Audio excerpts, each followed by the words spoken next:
All right, also for those of you who weren't here the other day or didn't listen, I am going to record this. So I am currently recording off the camera. You can only see the board and me.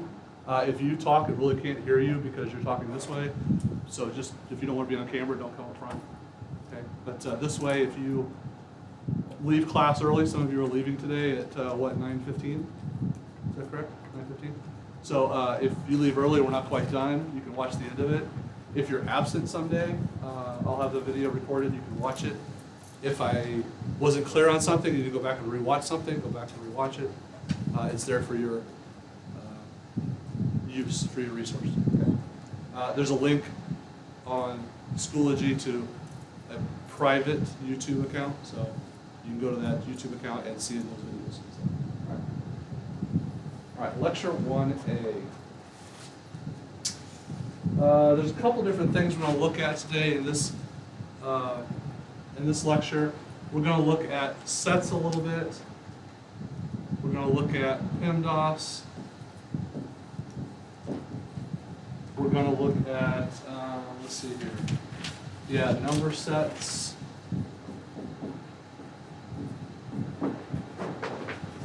Let's see, we're also going to look at order, the concept of order, concept of numbers and order. So those are kind of the three goals today. Okay. By the time we're finished today, hopefully you understand those three concepts. All right. So the first one, number one, is PEMDAS. Okay, so math history lesson years ago, we had this problem. We had something like 4 times 3 plus 6. And one mathematician looked at that and they said, oh, well, 4 times 3 plus 6, we read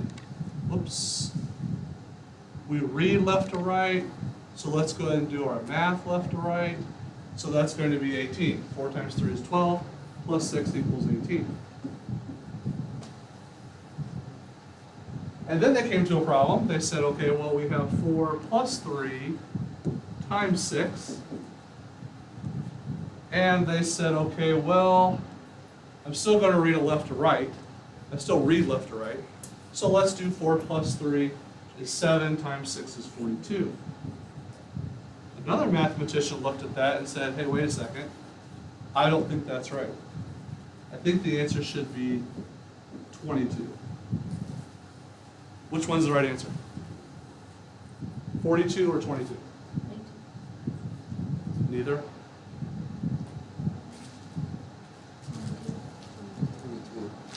Who said 22? Why? Because you times 3 is 6, you get 18. Yeah, so they had this argument, these mathematicians, and I'm being 100% serious, they had this argument about which way should it be. Should we do it left to right? Or do some operations, are they more important than others? Okay? So then they came down to this order, okay, and saying some operations are more important. So we're going to do it in a standard order. So the very first thing we do is, so the first thing we're going to do is whatever is in parentheses. Whatever is in parentheses, that's our way of saying this goes first. Whatever's in parentheses, that goes first. Now, parentheses can come on in lots of forms, right? We have, I think my shirt says on the board. So we could have parentheses that look like that. We could have brackets. We could have little braids. We could have, believe it or not, a division sign, something like A plus B over C. That is actually a grouping symbol. Do the top first. Do the top first, and then do the bottom, and then do the division. So parentheses, any sort of parentheses, any way to isolate, this is what's important, this is what you have to do first. And then they decided to do exponents.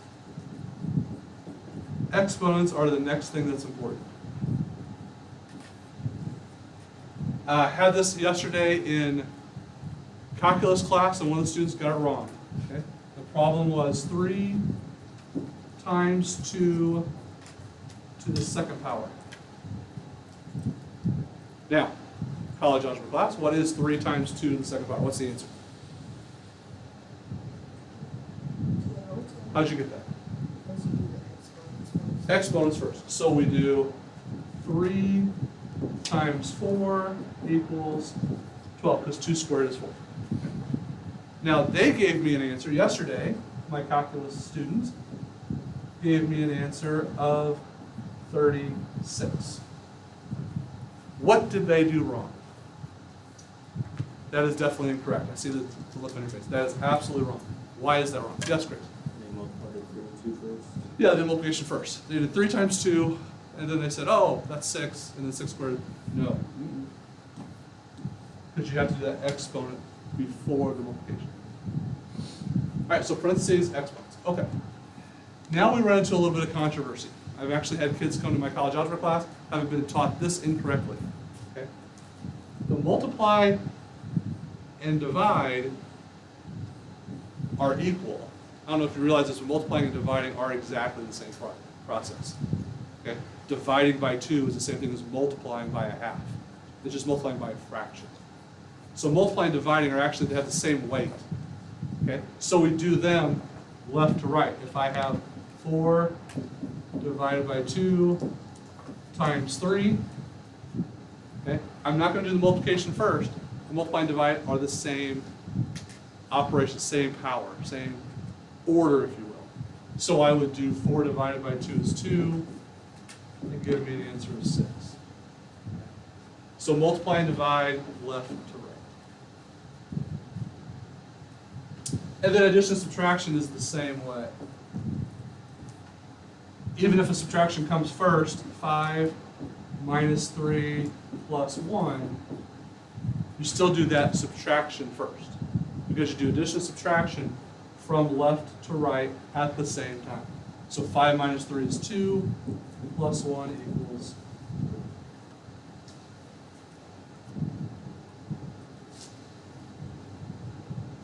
So I don't know if you've had teachers do this before. I sat through a lecture for about 45 minutes, hearing about how it shouldn't be PEMDAS, it should be PEMA. Because multiply also means to divide. Add also means to subtract, the same thing. Those are same operations. So if you're going back to PEMDAS, you might want to put a little box around these two, because they're done at the exact same time. You don't do one before the other. Okay, you multiply and divide left to right. All right, let's do a couple examples. So example number 1. We have 7 plus 5. X minus 4, oh, I'm sorry, can't read my own handwriting. 6 minus 4 squared. 7 plus 5 times the quantity 6 minus 4 squared. So this has pretty much everything in it. It has some parentheses, it has addition, subtraction, it has multiplication, it has exponents. So walk through those, let's do this, everything in order, operations to get the right answer. So the first thing I'm going to do is what? Parentheses. So I do 7 plus 5. 6 minus 4 happens to be 2. Because I work inside the parentheses, work inside out. Inside those parentheses, 6 minus 4. Okay, next. I'm going to go 7 plus, is it 10 squared? What do I do next? Exponents, so 5 times 2 squared, which is 4. And then we do 7 plus, I multiply 5 times 4 is 20, gives me an answer of 27.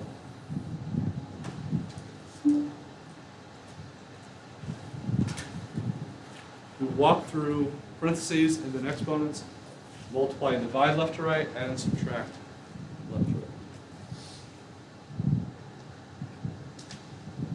Questions? How many of you have seen all that before? Beautiful. Here we go. Example number 2. If this is a U try. Now, This is your opportunity when I'm doing notes and doing lecturing. This is your opportunity to test to whether or not what we just covered you've got. Okay? So this is your opportunity to test to make sure you can do it without a problem or get all your questions answered. Okay? So I'm going to put a problem on the board. You try it. Don't just sit there and stare at me. Some of you are sitting there staring at me, not taking notes. That's fine. Okay? Please try this though. This is an effort. Okay? So do this one. 10 times 3 plus 4 times 2 plus 1 to the third.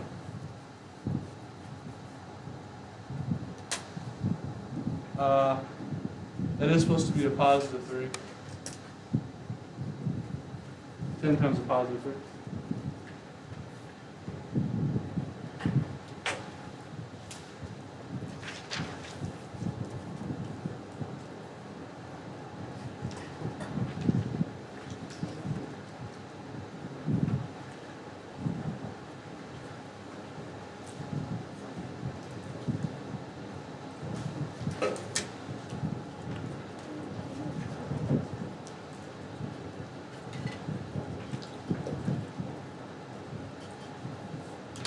Good morning.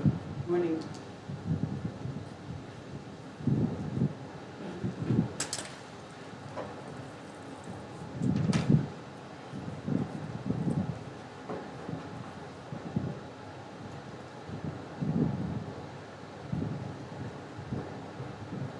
Ready to move that backwards?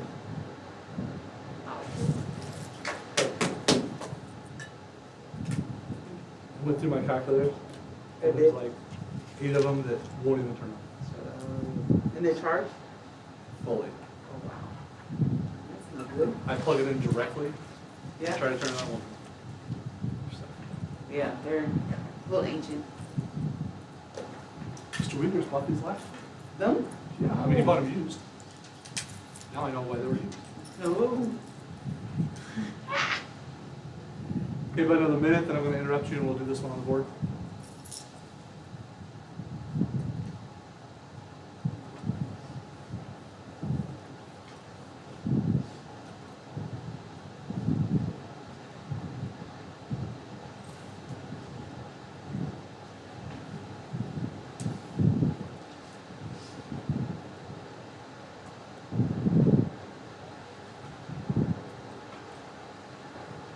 All right, let's work through this one. So as I'm working through this, I'm going to do it step by step. There are some shortcuts to this, obviously, okay? But I'm going to work through it step by step and do one thing on each level, okay? Only for demonstration. You can certainly do some combine some steps. All right. So the first thing we're going to do is, whoops, 10 times 3 plus 4. We're going to do what's inside parentheses, 3. So first thing was parentheses. Next thing I'm going to do is exponents. So 10 times 3 plus 4 times 3 cubed, which is 27. Now we're going to multiply. So I have 10 times 3, which is 30.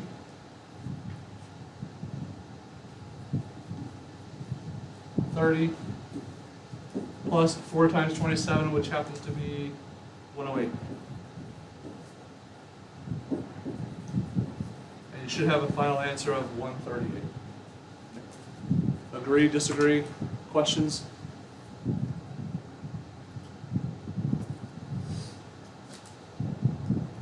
Very quiet today. All right, let's go to number 2. Number 1 was PEMDAS. Number 2 is sets. So sets of numbers. Now, sets by definition is simply a collection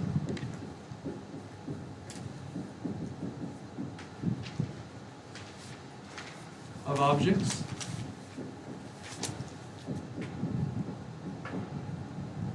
so in our case, it's going to usually be numbers, or it could be variables. It could be functions. A set is simply a collection of objects. Now, here's a new word if you haven't heard before. This will be on the test. It's made up of what we call elements. And we abbreviate that with a funky looking E. It's more like a C with a line down the middle of it. That symbol means elements. It's an element of a set.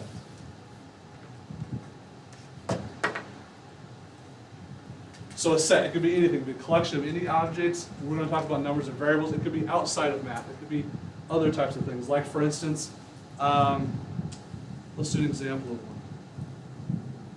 Okay. Numbers and variables is made up of elements. What are the elements of the set of math classes at CHS?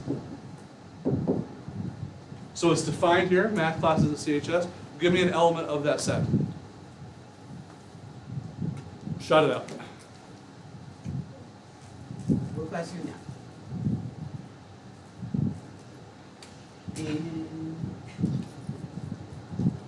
Okay. I'll start. Algebra 1. Algebra 1 is one. That's Okay. correct. All What's right, the let's other go. one? Geometry. Oh, there we go. What else? Woo. Calculus. What else? Algebra 2. Break the ice here. How about the class we're currently in? College algebra. Outstanding. Trigonometry. It's actually part of pre-calculus. Yes. There we go. Anything else? Statistics, Statistics. And there's one more we haven't mentioned. math apps. Math apps. Outstanding. So we would then list these out here as sets. We'd say algebra 1. We would say algebra 2. Geometry. And there's a finite number of those. Okay? This is what we call a finite set. Because there's only so many of them. Okay? We don't have an infinite number of math classes. There's only a certain number. Okay? So for notation purposes, the way we would write that is we would say college algebra is an element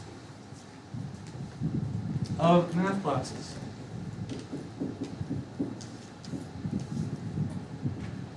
Okay. So notice notation a little bit. We've got the bracket or a braid. We have the definition of our set. Okay. Then we have a colon. And then we list our sets. We list our individual elements. Algebra 1, algebra 2, geometry. We have a listing, if you will. Could we list an infinite set?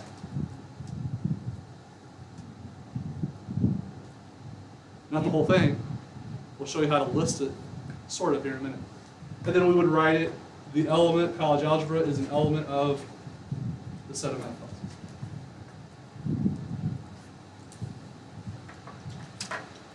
Okay, so let's get into some number sets.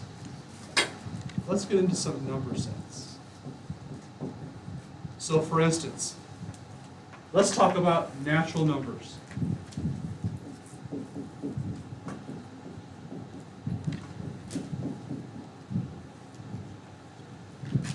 This thing is so sensitive, if my Wow. shirt touches it. It's like a more baggy thing. Show how fat I am. Now there's another way to write natural numbers. In math, I'll tell you, mathematicians are inherently lazy. All mathematicians are lazy. How many of you are lazy? Don't admit that to the teacher. Okay, all right. So, as a math teacher, we are lazy. We don't like to write out natural numbers. So we have a symbol for it, okay? Now the symbol is a kind of a fancy little N. You draw a line next to it, and make an N. And we have a fancy little, that symbol means natural numbers.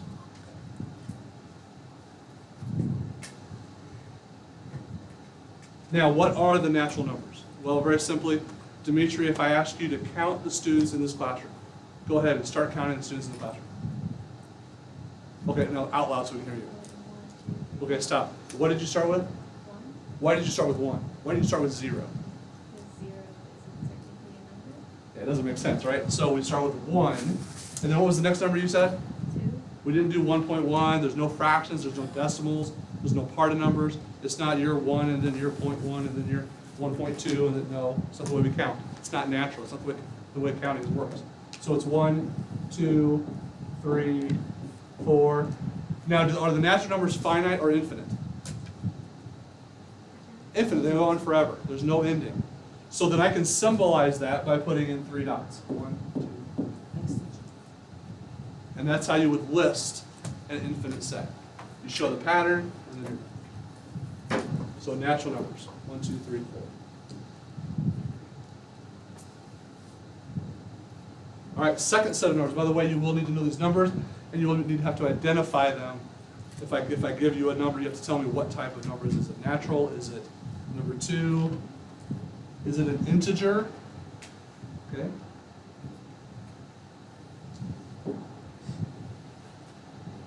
There's 2 ways to make this one. I make it like that. That's the symbol for integers. This is the integer numbers. There's a fancier way to do it, and if I was a better math person, I would make it this way. But you could also write it Z, like that. An L and a 7. It's another way to write the Z. I'll write it like this, but you might see it this way as well. Those are the integers. What are integers? Natural numbers are 1, 2, 3, 4, 5, 6. What are integers? You learned this in probably 6th or 7th grade. Oh, I thought you said something. I'm part of that. Anybody? Bruce, integers? No idea whatsoever? Not even a guess? Whose phone's going on? I don't know, it's a Rocky? Hey. Oh, I have no idea what it is. That's true. Okay, you have to take my phone to the other class. Thank you.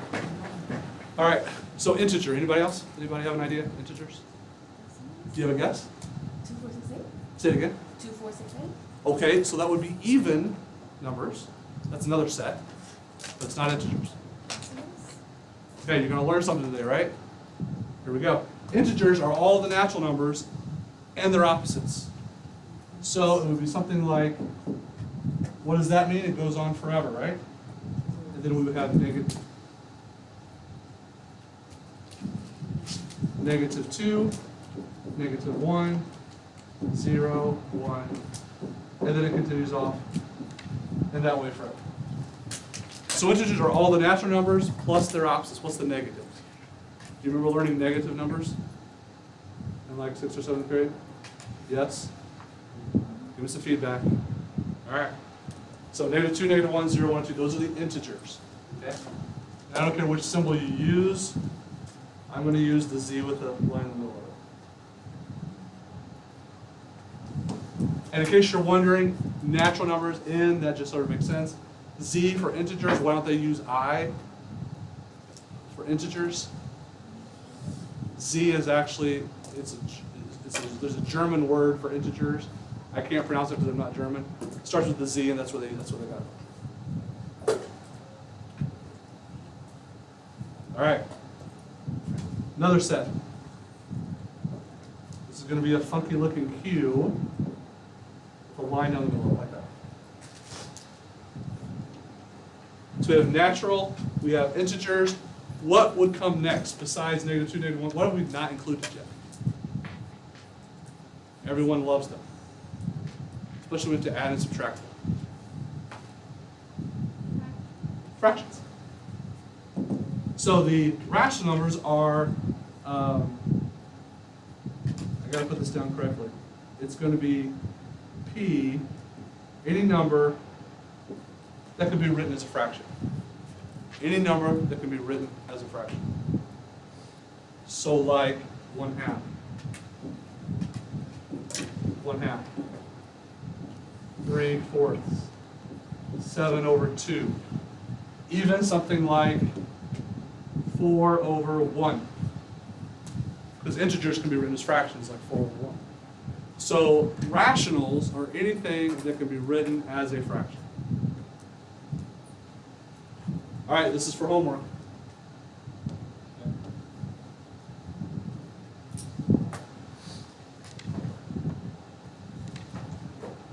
It's any decimal. Irrational is any decimal that ends or repeats.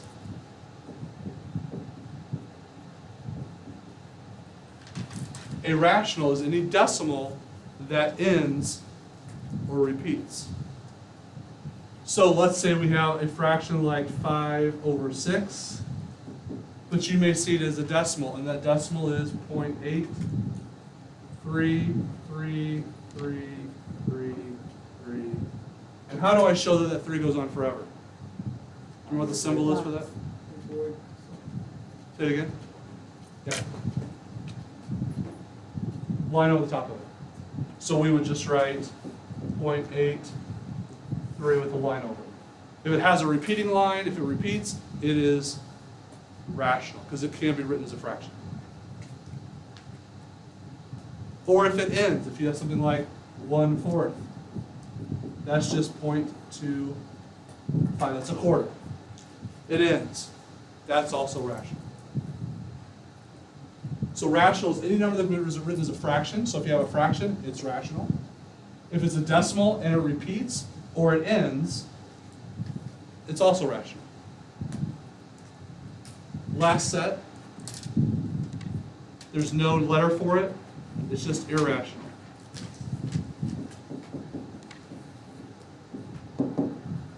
Okay, so if rational is any number that can be written as a fraction, then an irrational would be a number that, what? Cannot be written as a fraction. Cannot.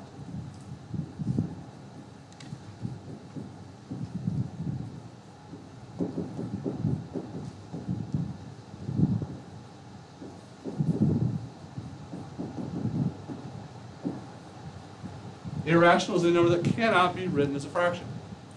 What does the decimal look like? So if a rational number is a decimal that repeats or ends, then an irrational would be a decimal that what? Does, say it again? Doesn't end and doesn't repeat. So it's a decimal that does not end nor repeat. Can you give an example of a number that does not end and that does not repeat? Say it again? Sure, pi. Pi is an example. Don't make fun of my pi symbol. Last year they made fun of my pi symbol. So pi. So it's 3.1415969. I made up those last two. They may not be right. Okay. But it goes on forever. There's no pattern. It doesn't repeat. It never ends. It just goes on and on forever. What's another example of a number that's irrational? It never ends and never repeats. Did you say something? Tony, do you know?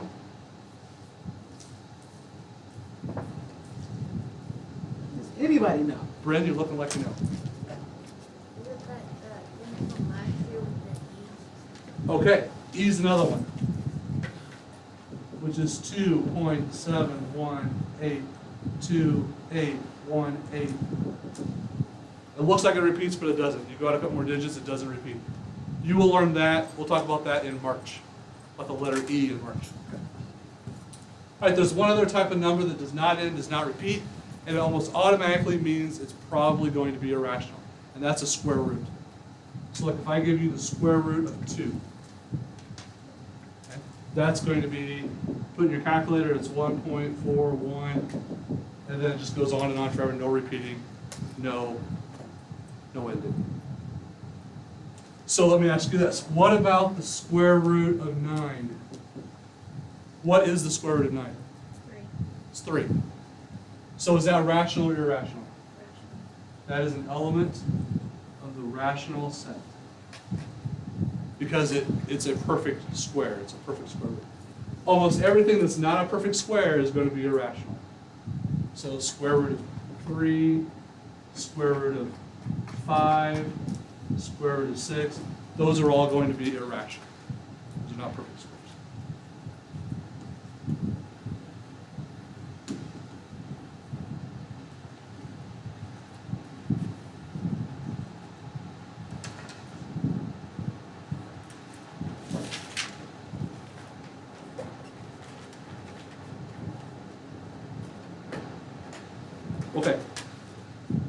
Did I tell you there's one more, or did I tell you that was the last one? Okay, if I told you it was the last one, I lied. There is one more we have to look at. Last set.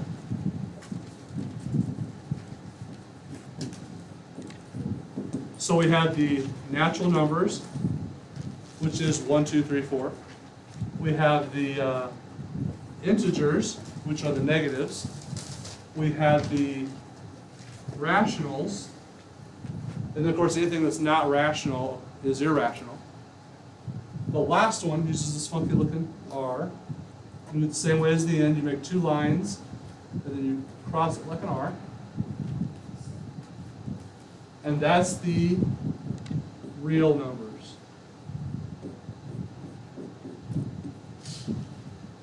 The real numbers.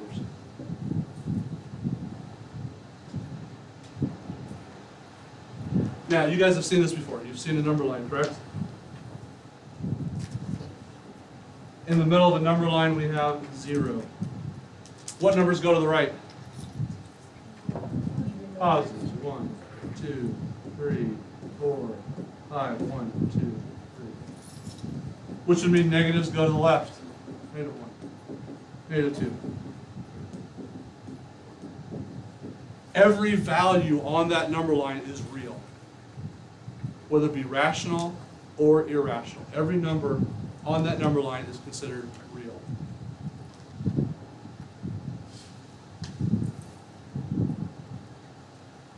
So from Algebra 2, what's not real? What's a non-real number?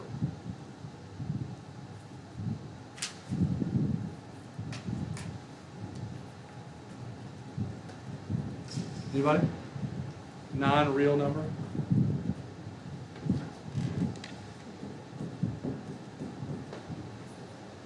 There's a special little letter that goes with it. You guys remember studying the letter I? Like 2I? Okay, or I square root of 4? Oh, not getting the square root of 4. No, not square root of 4. I didn't say that. Ignore that. Back up. Square root of 3. Something like that. How many of you remember the little letter I? Okay, it's coming back, just so you know, those of you who haven't seen it before. Those are non-real. Okay, so if it has the little letter I, it's not a real number. Everything else is considered a real number. Okay, I normally won't do this, but the assignment on Delta Math can be a little tricky, so I wanted to show you an assignment on Delta Math. In fact, you want to shut this video off? Stop it. Just stop the video. Yeah. Mouse is over here.